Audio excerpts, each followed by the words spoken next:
선생님, 네. 주변에 보면 20년 이상 못 소린 사람들 있잖아요. 그런 사람들은 뭐가 문제가 있을까요? 외적인 거 이런 거 말고 선생님의 입장에서 봤을 때 뭐 인연줄이 조금 부족하다든지 뭐 이런 사람들. 일단 제가 지금 웃는 이유는 제 남자친구가 28년 모쏠이었기 때문에 오, 장풍 쏘셨겠네. 거의 그 주변에 이제 모쏠을 오래 하신 분들을 보면 사실 뭔가 딱 문제가 있다 이거보다는 연줄은 있었는데 본인이 그 연줄을 잡으려고 시도를 많이 안 한 느낌도 있고요. 그리고 두 번째는 그 연줄이 아예 없었던 경우도 있어요. 그러니까 이거는 누구의 탓이 아니다 라고 말을 하고 싶은데 단적인 예로 남자친구 얘기를 들면 남자친구 같은 경우에는 2년줄 자체가 거의 없었던 케이스. 그게 2년줄이 제가 될 거라고 아무도 상상을 못 했겠지만. 그리고 또 다른 하나는 이제 그 연줄보다도 2년줄이 있었었는데 본인이 그걸 인지하지 못하고 지나갔거나 아니면 속된 말로 이제 인간 생각이 너무 많이 껴서 본인이 이제 그런 상황이나 이런 부분에 대해서 사실 될 수 있었던 건데 놓쳤던 케이스. 인간 생각이라고 하시면 뭐 예를 들면 이런 거죠. 만약에 내가 남잔데 A라는 여자랑 연줄이었어요. 근데 이 여자가 보니까 다른 건 다 괜찮아. 근데 이 외적인 부분이 너무 등치가 좋아. 난 좀 호리호리한 스타일이 좋은데 이 여자는 진짜 살만 빼면 딱인데 아, 안 되겠다 하고 그냥 놓치는 경우. 그런 인간적인 생각. 아, 나한테는 인연으로 도왔지만 내가 마음에 안 들어. 그렇게 해서 놓치는 경우. 근데 알고 보니까 이 여자를 만났으면 내가 안정감이 훨씬 더 많이 생겨서 뭔가를 성공하거나 뭔가를 하는데 굉장히 득을 보는 케이스였다. 뭐 이런 경우. 그런 경우였을 수도 있고요. 또 다른 케이스는 뭐 예를 들면 이건 실제로 손님 중에 이제 있었던 일을 약간 각색한 거긴 한데 어떤 여자를 만났대요. 근데 이 여자가 나이 차이가 너무 많이 나는 거야.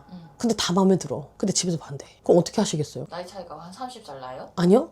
한 열 몇 살 나요. 둘이 서로 나이 모르고 클럽 같은 데서 만났는데 만나보니까 너무 좋은 거야. 저번에 얘기했던 속궁합이나 이제 뭐 이런 것도 다 맞아.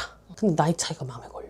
그래서 집에서 반대를 너무 해가지고 어쩔 수 없이 정리해. 그런 경우도 있고.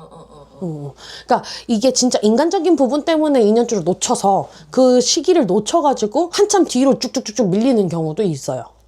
이 사람 남자 자체가 문제가 있을 수도 있겠죠. 정말 그럴 수도 있겠지만 그런 경우가 아니고서도 이제 그런 인연줄이 아예 없었다가 뒤늦게 생겼거나 아니면 있었는데 본인이 놓쳤거나 하는 경우도 있기 때문에 모쏠이 꼭 무조건 문제가 있다라고 생각하기는 어려워요. 그러니까 뭐 간혹 가다가 펀치랑이 생기고 돈도 어느 정도 벌고 막 이러는데 다 모쏠이래 막 이런 남자들 되게 많잖아요. 그런 분들 보면은 겉은 진짜 허우든 멀쩡하고 여자 엄청 후릴 것 같고 막 엄청 잘생겼어 막 인기도 엄청 많을 것 같아. 근데 이 남자가 예를 들어 도화살이 너무 없어. 그럼 여자가 안 붙겠죠. 그럴 수도 있고 그러니까 겉만 봤을 때는 되게 번지르하고 뭐가 뭔지 모르지만 이게 실질적으로 이제 깊게 파고 들어가면 들어갈수록 이제 뭐가 문제인 건지가 조금 보여서 그거에 맞춰서 이제 솔루션이 나가기도 해요. 그래서 뭐 특히나 이제 2년줄을 다 놓쳤어.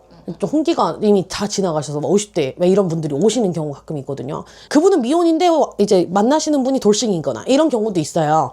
이제 그런 경우에 2년줄 물어보시러 오시는 분들도 많은데 2년줄이 아닌 경우도 있지만 2년줄은 맞는데 연예인 관계가 아니라 그냥 징검다리 느낌으로 가는 경우도 있단 말이에요. 근데 나이가 어느 정도 있으신 분들은 아 내가 늙음하게 다시 결혼할 것도 아니고 그냥 연애만 하다가 어떻게 하고 싶은데 안 되겠냐고 물어보시는 경우도 있는데 그러면 이제 그거는 방법이 있긴 하지. 합의합수를 할 수 있게끔 시성을 한다거나 구슬 한다거나 초를 켜서 빈다거나 뭔가 방법은 있지만 어쨌든 보통 처음에 이제 2년줄이 이렇다라고 한 거에 대해서 얘 말씀은 드려야 되잖아요. 그래서 말씀은 드리고 방법은 있습니다라고 말씀드리고 선택하세요 하는 편이라서 뭐 막말로 모범답안을 백날 첫날 답지를 줘도 당사자가 그걸 못 받아들이고 소화를 못 시키면 그건 꽝이잖아요. 그래서 그렇게 이제 보통 하는 편이에요. 그래서 전반적으로 보통 이제 그런 부분을 볼 때는 그 사람의 성향, 그 사람이 갖고 있는 기질, 그리고 그 사람 뒤에 계시는 분들의 의도, 그다음에 우리 어르신들이 잡아내신 것들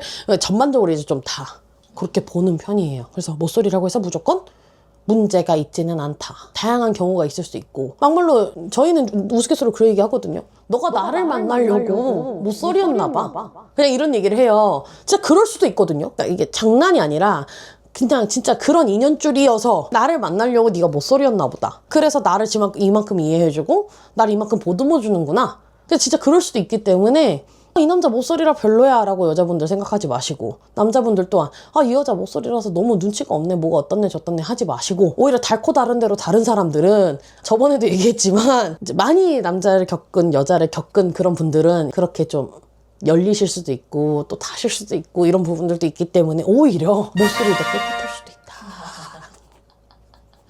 원격으로 봤을 때. 네, 오히려 더 깨끗할 수도 있다. 물론 집안 자체에 무슨 일이 있거나 이러면 또 달라질 수는 있지만 어쨌든 그 부분만 놓고 봤을 때는 오히려 모쏠이 훨씬 더 깔끔할 수도 있다. 그러니까 그런 부분에 대해서 너무 안 좋게만 생각하지 마셔라. 그래야 모쏠들도 힘내서 연애하지 않겠어요. 일단은 연애 관련해서만큼은 저희 할아버지께서 굉장히 선호하시는 분야이시기 때문에, 할아버지가 그래 모쏠도 연애해야지, 자손 낳고 잘 먹고 잘 사는 게지. 그냥 지금 계속 그렇게 얘기하시면서 되게 흐뭇하게 지금 얘기하고 계시거든요. 아, 지금요? 네. 그러니까 모쏠분들도 힘내시고, 어쨌든 본인들의 짝은 분명히 있다.